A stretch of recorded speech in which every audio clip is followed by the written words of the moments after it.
A'udzu billahi minasyaitonir rajim. Bismillahirrahmanirrahim. Alhamdulillahi rabbil alamin. Bismillahi wassalatu wassalamu ala Rasulillah. Assalamualaikum warahmatullahi wabarakatuh.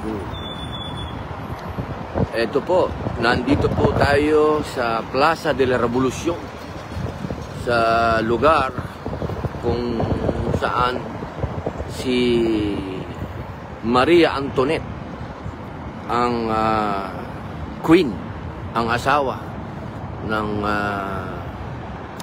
hari ng France noong 18th century, dito po ay nabitay dito sa lugar na to, sa Plaza de la Revolution, dahil ang French Revolution dito ay nagtagumpay. Ang mga Frances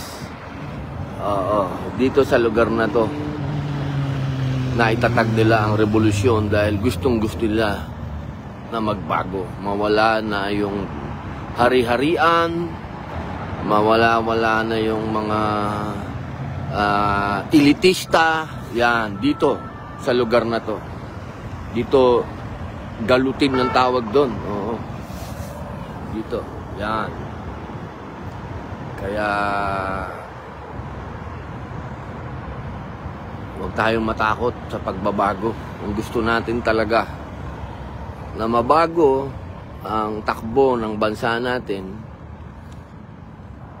huwag tayong matakot. Huwag puro salita ang pagbabago. Kailangan totoo gawin natin. May mga bagay na isasakripisyo para magkaroon ng pagbabago. Ayan. May mga dapat baguhin para magkaroon ng pagbabago. Hindi pwedeng walang pagbabago. Hindi pwedeng wala. Kailangan meron. Nasa atin na yon, mga Pilipino, kung paano natin tatanggapin yung pagbabago. Hindi pwedeng purong gusto nyo ating magbago. Lahat tayo gusto gusto naman nyo luma lagi yung kinakandidato nyo. Lahat ng binoboto nyo luma din. Sige, huwag kayong umasa. Kailangan talaga drastic change. Hindi pwedeng dahan-dahan. Huwag kayong maniwala sa dahan-dahan na pagbabago. Ilang taon nyo nang inaantay yan. Magmula pa nung 1896. Gusto ni Andres Bonifacio, revolusyon talaga. Isang marahas na pagbabago. Anong ginawa ni General Emilio Aguinaldo? Hindi. Ano lang tayo? Relax lang tayo. Gayahin natin yung mga konstitusyon ng ibang bansa. Yun, magmula 1897, 1899 hanggang ngayon, 2023. Ano, mga kababayan? Ano na? Ay, nako. Kung gusto niyo ng pagbabago, tumigil kayo sa kaka-elect ng mga pare-parehong pagmumuka. Lahi-lahi.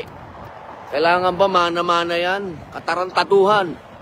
Huwag kayong maniwala dyan sa mana-mana. Ilang milyon na tayo. Lagpas na tayo ng 110 million, 115 million na tayo. Ibig nyo sabihin, ilang pamilya lang ang matalino sa Pilipinas? Katarantatuhan. Ang kailangan natin, hindi katalinuhan. Kailangan natin sa Pilipinas yung gustong magbago, yung tumatanggap ng pagbabago, yung mga konstitusyon na naaayon sa atin, sa kultura natin. Okay? Malamig na masyado, mga kaibigan. Babalik muna ako sa asawa ko at baka nalulungkot na naman. Okay? Assalamualaikum.